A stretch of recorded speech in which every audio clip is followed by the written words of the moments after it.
And he get back in the car and he like, the wad of money, he like, yeah, I did the transaction. Get home, call me at 3 a.m. Chris, the money's fake. The $600 I just got, it's all fake. I said, well.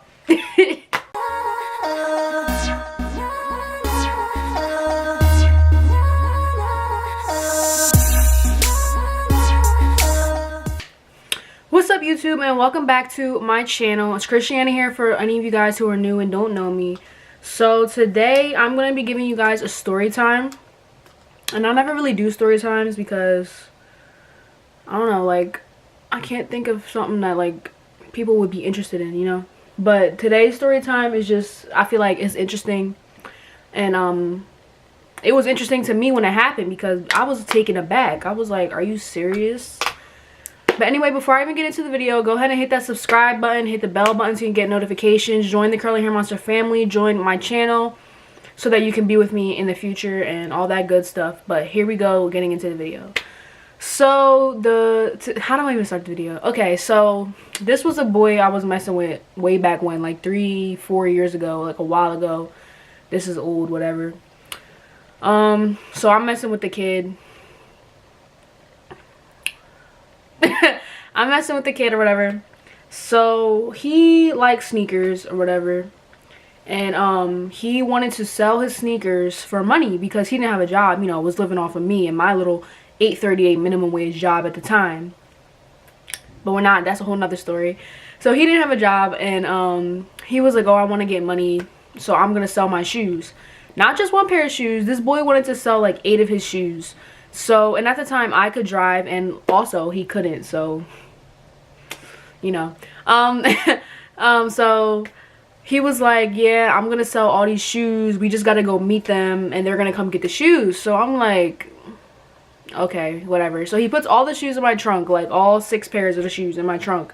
It's nighttime and he's like, oh, pull into this park. So we pull into this sketchy behind park and I'm thinking to myself like, I don't know, this is a little sketchy. Like, we about to bust a trap, like, out the back of the car. Like we about to sell merchandise, whatever. It was just kind of, like, weird. So we in this dark behind little deserted park at night, and the shoes is in my trunk. So this other car pulls up, and I'm starting to feel like this, maybe I should have thought this through. Like, this is a little sketchy at this point. So he's like, they're here. So I'm like, I'm buckling my seatbelt. Like, I didn't really want to do this, but I'm just like, I might as well be a part of it. I mean, I don't know, I just was about to get out and he was like, oh, stay in the car, you don't have to get out, like, I got it. So I'm like, okay. So he's like, pop the trunk. So he opens the trunk and the 3 boys get out the car of the other people. I don't even know who they were, and they come over and they look at my trunk and I hear them like talking about the shoes, yada yada yada. So then they switch the boxes of shoes from my trunk and they put it in the air car. And then my boy, whatever, let's call him X, he gets in the car, X gets in the car, and he has like this wad of money in his hands, like thick. Like, he sold all his shoes. I think it was supposed to be like $600-700. Because they were like all Jordans, and they were like some of the custom Jordans. Like, I remember there was like these Chinese Jordans or something. It was like a special type or something like that. So he was supposed to get like $600 some for all these shoes. So he gets in the car with this wad of cash, and at this point I'm like, I just want to get out of here. Like, I'm feeling kind of weird about this transaction that just occurred. So I'm like, let's go. So he's like, yeah, come on. So I drop him off at home, and then I go home because at this point I'm kind of just irked, like, about this situation. Like, it wasn't that serious. Like, he was just selling sneakers, not like he was selling weed or anything out of my car. It was just sneakers. But I was just like, whatever. So I took him home, and I'm home sleep, and 3 a.m. comes and he calls me at like deep at night. So I'm like, hello, like, I'm tired. And he's like, Chris. And I'm like, what? And he's like, the money's fake. I'm like, what? He was like, the money's fake. I was like, all of it? He was like, yes, all of it. I'm like, didn't you look at it when you got it? He was like, yeah, I looked at it, I felt it, it felt real, like, it's fake. And I'm like, what? Like, I'm like, but at the end of the day, like, at the time I was kind of thinking like, dang, sucks for you, like, it don't got nothing to do with me. But I'm just like, wow, okay. So then the next day I see him and I'm like, okay, bring the money. So he brings the money in the car and I'm feeling it and it feels so real. Like, this is the most real counterfeit money. I mean, is that the word, counterfeit? This is the most real fake money I ever felt in my life. Like, it felt like real money. The only difference was, like, it just felt a little too firm. Like, you know how money feels like kind of like that soft, papery? It felt a little too papery. And, like, when you hold it up, obviously you couldn't see, like, the real stuff that you see in real money. But it looks so real. Like, I don't even think I would have noticed. But he was like, it's all fake. And I'm like, well, what are we going to do?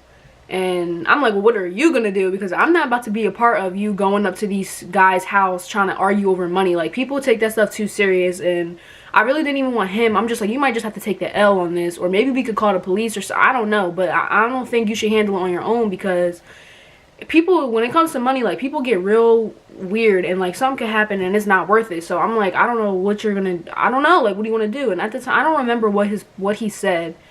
But he was just heated that, first of all, he's out of all his shoes. And he now has $600 worth of fake money. And it was like a combination of 10s and 20s and stuff like that. It wasn't like $100 bills. I think there was like $100 bill, but then it was like 10s and 20s and all that. So, because it was a wad of cash. So then, I was just kind of like, I don't know. So he was just like, whatever. And he was going to figure it out on his own. I didn't want to be a part of no more sketchy behavior. So I was just like, whatever. So then, next thing I know, I can't remember which happened first. I think first we went to the beach. And we went to the beach. And we were walking back to my car after we spent the day at the beach. And I was walking a little bit ahead, because I think I was on the phone with my cousin, or I was on the phone with somebody. So I'm walking a little bit ahead of him. And I turn around and he's talking to some guy, like some person that was walking on the street. And I see them like exchanging money. So I'm like, okay. So then I'm still walking on the phone. I'm like looking behind me like, okay, whatever. I'm walking.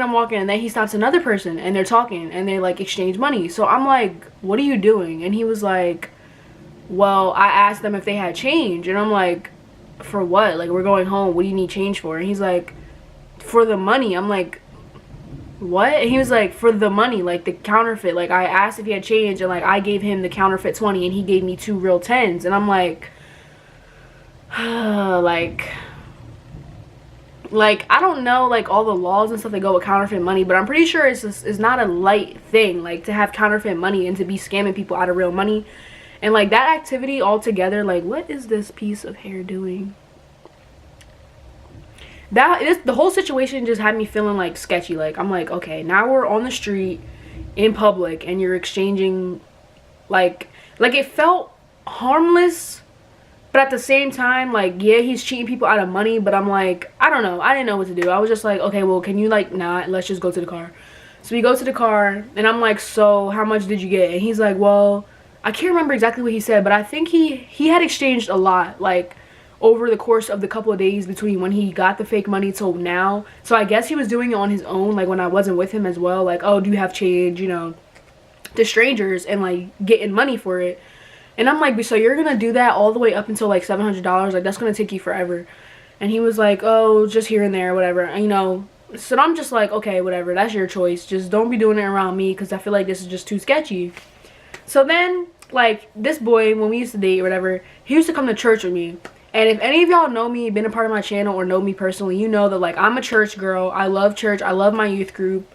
I've always been, like, super involved in church ever since I was little, whatever. So he used to come to church with me, and like my youth leader knew him because we've been dating for a while, and like everybody knew him. It was fine. So we're at church, and I have another friend who I go to church with who also was into some sketchy things, and I should have knew when these two got together that, you know, nothing good was going to come from this. But so I see them like over in the corner talking like real low, like heads together, like something's going on. So I'm like, what you guys talking about? And they're like, and he was like, oh, I'm telling him about the counterfeit money. And I'm like, oh, yeah, okay. So then they disappear for a while. So I'm like, where did they go? Like, are they in the bathroom?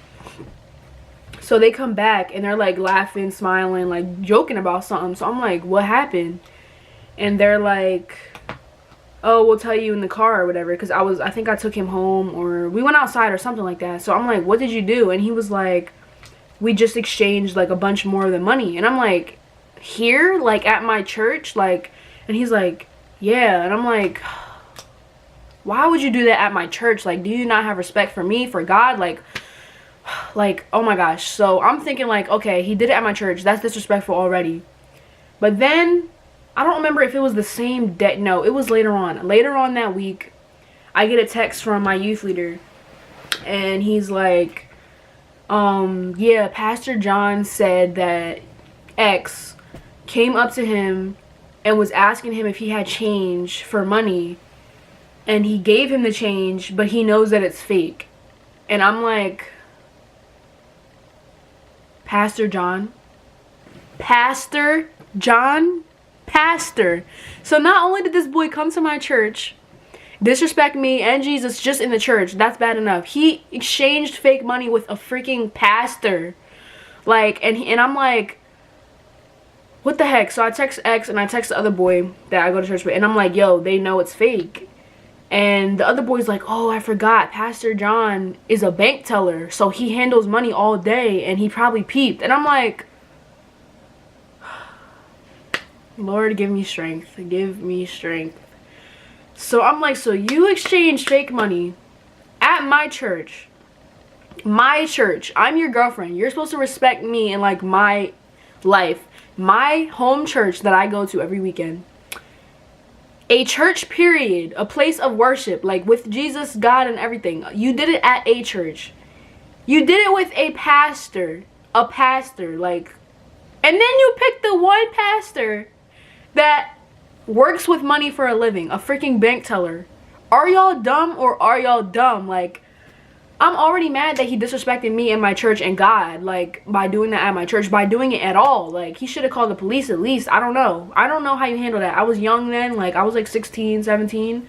I don't know how you're supposed to handle that, but I know that what he was doing was wrong. But then you won't come to my church and do it too? Like, so then I go to youth group and I'm like nervous because I brought him to the church. So he's my guest. So, like, basically it looks bad on me.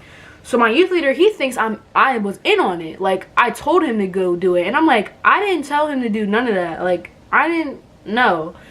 So he's like, I think my youth leader was like, oh, we're going to either tell the police or I'll let it go. But he needs to pay him back the money that he, like, flipped. And he needs to really stop because if you get caught doing that with counterfeit money, like, you can go to jail. Like, that's a serious thing. And, like, you need to give me the rest of the counterfeit money so I know you're not out there flipping it. And I'm like, I wasn't out there doing nothing. I'm like, I don't got nothing to do with this. Like, I didn't plan this, do this. Like, he is his own person. Like, I knew about it at the beach. Like, I knew he was doing it at the beach the one day.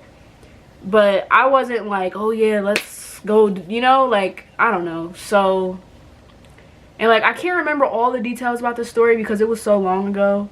But I just know, like, I was real hurt because now my youth leader is looking at me like I had a part in this. They're all looking at us like pieces of crap because we did this at church to our pastor. Like, so, and then at this point, that's when I was kind of thinking, like, you know, this boy, I don't think he the one, man, because he's doing too much sketchy stuff. Like, this is just sketchy from day one. I just don't know, like, if I can keep rocking with you because whatever. I mean, it was other things in our relationship, like other signs, like, but this, when he did this, I was like, he's kind of like out there. Like, he willing to risk me, my reputation, my safety. Like, we riding around with $600 worth of counterfeit money in the car. Like, I don't know. It's just weird. But he ended up paying back the money. And I think he handed over the rest of the fake money to my youth leader. And then it was kind of like over with. I had an attitude because I'm like, you really did this at my church, in my car, in my presence, with my pastor. And had me looking bad. Like, so I was just kind of irked all around. But, yeah. So this boy got cheated out of, I mean, at the end of the day, he got cheated out of his money. Like, he was only trying to sell sneakers.